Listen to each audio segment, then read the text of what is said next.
Quarter ఏంటి? సరే పరా ఆయన ఉన్నప్పుడు చెప్తే బాగుండేది. అది ఆయన ఉన్నప్పుడు అందరూ అదే అనేవారు, అదే క్వార్టర్ ఉంది అని. ఈయన కూడా క్వార్టర్లో ప్రథములు అనేవారు. ఇప్పుడు ఆయన వెళ్ళిపోయి ఇంకో ఏంటి అలాగా? సరే ఇవన్నీ కూడా అంటుంటారు పోతుంటారు, అవన్నీ కూడా నేను అలాంటి వాటికి నేను సమాధానం చెప్పను. I'm not responding like the cylinder ఇష్యూలకి నేను అవును. అందువేంటంటున్నావు? జీఎంసీ ఏమైంది? ఉంది కదా.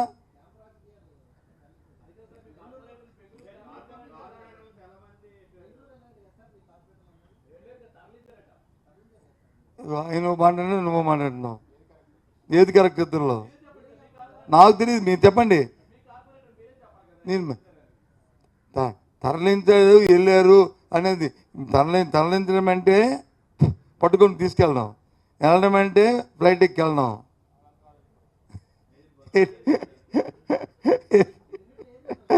రెండిట్లో అదే రెండిట్లేదు. ఏవి చూపెట్టారు టీవీలో? మీరు టీవీలో ఏవి చూపెట్టారు? మీరు బస్సు ఎక్కి తీసుకెళ్ళారా లేకపోతే ఫ్లైట్ ఎక్కి వెళ్ళారా? అది కాదు. ఇంకోటి ఏంటంటే ఏదేమైనా సరే ఒక మంచి ఆలోచనతో ఉండి, ఒక దృక్పథంతో ఉండి దగ్గర అయితే ఏదైనా చేయొచ్చు. ఒక దుర్మార్గం ఆలోచనతో, ఒక దుష్ట ఆలోచనతో ఉన్న దగ్గర కొద్దిగా మనం కూడా అతిగా ఆలోచన చేసుకొని వాటిని తట్టుకోవడానికి ఆలోచన చేసుకొని చేయాలి. కాబట్టి ఇవాళ పరిస్థితులు జరుగుతున్నవి. ఇక్కడ ఓ మంచి సాంప్రదాయం లేదు కాబట్టి తప్పదు. అందుకు వెళ్ళారు, అందరూ హ్యాపీగా అక్కడ కూర్చుంటారు. మళ్ళీ డేట్ ఇస్తే అప్పుడు వచ్చేస్తారు. ఏమైంది? ఏ విధంగా ఎదుర్కోవడం ఏంటి? పెట్టుకున్న వాళ్ళు చూసుకోవాలి. ఏ విధంగా వాళ్ళు సక్సెస్ అవుతారు మేము చూసుకోవాలా? అది జీవీఎంసీలో సంఖ్యాబలం ఎంత? ఏ పార్టీ ఎన్ని గెలిచిందో తెలుసు కదా తమకి. అవిశ్వాసం పెట్టినప్పుడు దాన్ని దాన్ని దాన్ని హెచ్చుకోవాల్సింది వాళ్ళ మేమా? మాది కాదు కదా. వాళ్ళు తీసుకోవాలి కదా నిర్ణయం, మేం కాదు కదా. దాన్ని హెచ్చుకోవాల్సింది వాళ్ళు, మాకు సంబంధం లే. మాకు సంబంధం ఏం? పోయారన్నారు, పోయారో ఉన్నారో నాకే తెలుసు. పోయారో ఉన్నారో నాకే తెలుసు. మన ఎవరో ఒక 6-5 పార్టీ మారినారు, పోతారు. ఏముంది దానికి? వాళ్ళతో అయిపోలేదు కదా, ఇంకా వాళ్ళతో అయిపోలేదు కదా. నేను దాన్ని పెద్దగా పట్టించుకోవట్లే. ఏది? ఇవి జాయినింగ్ని రెండింటిని కాదు, జాయినింగ్ని దాన్ని పట్టించుకోవట్లేదు బ్రదర్. నువ్వేది పట్టించుకున్నా చెప్పు, నేను అది పట్టించుకోవడం మానేస్తా.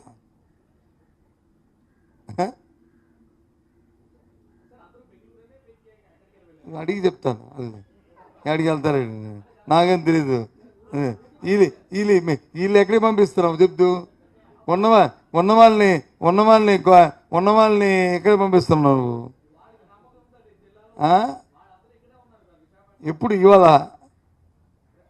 ఇవాళ ఇక్కడ ఉన్న వాళ్ళు ఏ హోటల్లో ఉన్నారు? ఇంట్లో ఉండకంట. ఒకటి, వాళ్ళు ఎక్కడికి వెళ్తారు? 2, చూద్దాం. ఇంకా వెయిట్ అండ్ సీ. ఇదంతా ఇప్పుడు మా అమ్మని చెప్తున్నాడు, అంతా టైలరే కదా అవుతుంది అని. ఇంకా ముందు చాలా టైం ఉంది కదా. ఇంకా కలెక్టర్ గారు డేట్ ఇవ్వాలా, ఇచ్చిన తర్వాత అవుతుంది, అయిన తర్వాత అవుతుంది. ఏం పోతుంది అది కాదు. ఇప్పుడు మా క్యాండిడేటు ఒక బీసీ మహిళ, యాదవ సామాజిక వర్గానికి చెందిన ఒక మహిళ. ఈ విశాఖపట్నంలో ఎప్పటి నుంచో మాకు వచ్చి ఒక ప్రత్యేకంగా ఒక స్థానం కావాలంటే ప్రథమ పౌరాలుగా ఆవిడని ఎంపిక చేసి వైసీపీ పార్టీ ఆ రోజు పెట్టింది. సరే, ఆవిడ దించేయాలా? యాదవులు ఇక్కడ ఉండడానికి వీలు లేదు, లేదా యాదవ మహిళ ఉండడానికి వీలు లేదు, బీసీ మహిళ ఉండడానికి వీలు లేదంటే ఓకే. చూద్దాం ఏం జరుగుతుందో, చూద్దాం. Wait and see. ఈ 6-8 నెలల గురించి వచ్చి ఎన్టీఆర్ సామాజిక వర్గం మీద అంత వ్యతిరేకత తీసుకొస్తుందంటే అంటే ఎంత బలహీన వర్గాల మీద, ఎంత మహిళల పట్ల, ఎంత వాళ్ళ పట్ల ఉందో, కూటమికి గౌరవం ఉందో తెలిసిపోతుంది కదా. ఇది ఇంకో ఆ సమాజంలో ఆ మహిళకి ఇస్తే ఓకే, మేము అదిగోనంటే అప్పుడు అందులో ఏం చేస్తారంటే మెరిట్స్ చూసుకుంటారు, అంతే. తప్పే ఉంది. ఐ అడ్మిట్ అప్పుడు మెరిట్స్ చూసుకుంటారు, అప్పుడు వాళ్ళకున్న మెరిట్స్ చూసుకుంటారు ఇద్దరిలోనూ. తప్పే ఉంది. నేనేం కాదన్నా, నేను అన్నిటికీ కాంప్రమైజ్ బస్సు.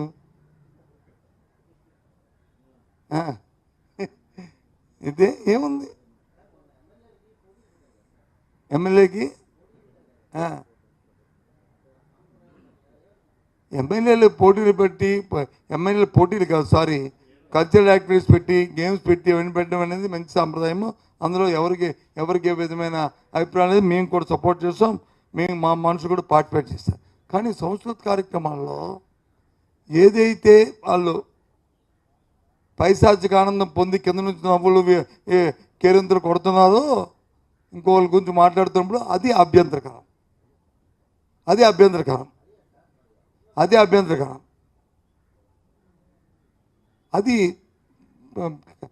కరెక్ట్ కాదు. ఇవాళ ఒకరు అవుతారు, రేపు ఇంకొకరు అవుతారు.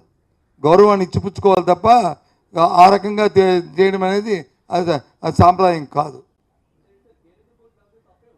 ఏం కేరిందుకోవద్దు. ఏమని నిన్ను బ్రదర్ని వచ్చి ఇష్టం వచ్చినట్టు చుమ్మెట్టి కేరిందు కొడితే అది తప్పు కాదు.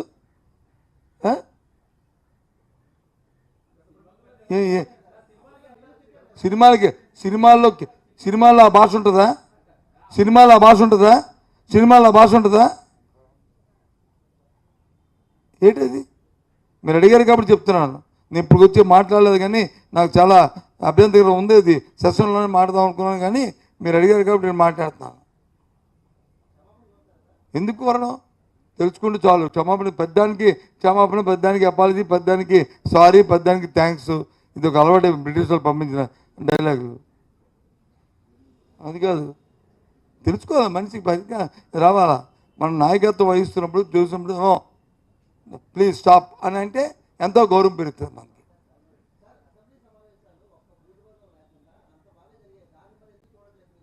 ఏదండి? ఏడు స్పష్టం జరిగాయి. స్పష్టమంటే ఏడు జరిగి నాకు అర్థం. స్పష్టమంటే ఏంటి? ఎక్కడ నువ్వు మీ అందరూ ఒకే పార్టీలో ఉన్నారు కాబట్టి తిట్టుకోవడం లేదు. లేకపోతే ఇంకోళ్ళు ఉంటే అప్పుడు తిట్టుకొచ్చే ఎలా తిట్టుకోవడం తెలుస్తుంది. అక్కడ అది కాదండి, సాంప్రదాయంగా కౌన్సిల్లోనే భాష మారుతుంటుంటే మేము రిక్వెస్ట్ చేసి అభ్యంతరం పెట్టి మేము అబ్జెక్ట్ చేస్తే ఆపారు కదా.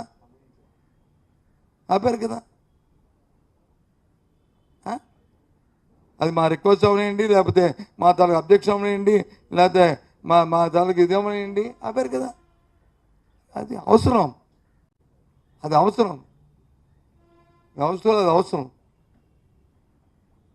ఒకరికొకరు గౌరవం ఇచ్చి పుచ్చుకోవడం. ఎందుకంటే శాసనసభలో కానీ, శాసనమండలిలో కానీ, పార్లమెంట్లో కానీ, రాజ్యసభలో కానీ, లోక్సభలో కానీ, రాజ్యసభలో కానీ ఎవరికి వ్యక్తిగతమైన ద్వేషాలు, వ్యక్తిగతమైన ఇవి ఉండవు. అందరూ కూడా ప్రజల కోసమే పోరాడుతుంటారు, ప్రజా శ్రేయస్సు కోసమే వచ్చిన వ్యక్తులు. కాబట్టి ఆయా సంస్థల మీద వాళ్ళ విధానాల ద్వారా పార్టీ విధానాలు చెప్తారు. అంతేగాని వ్యక్తిగతంగా దూషించుకోవడం అనేది సాంప్రదాయం కాదు. అది ఎవరు చేసినప్పటికీ కూడా అది తప్పే. ఓకేనా? మళ్ళీ మనకి మేము అవమానం చేస్తున్నాను.